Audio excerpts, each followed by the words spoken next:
লেগেছে মনে রং লেগেছে টুনি নাকি সিনেমারে নায়িকা হয়েছে রং লেগেছে টুনির রং লেগেছে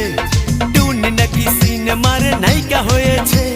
সেই ছবিতে নায়ক নাকি থাকবে সাকিব খান ছবিটার নাম নাকি তুমি আমার জান টুনির জ্বালায় এবার আমার যাবে রে প্রাণ রং লেগেছে মনে রং লেগেছে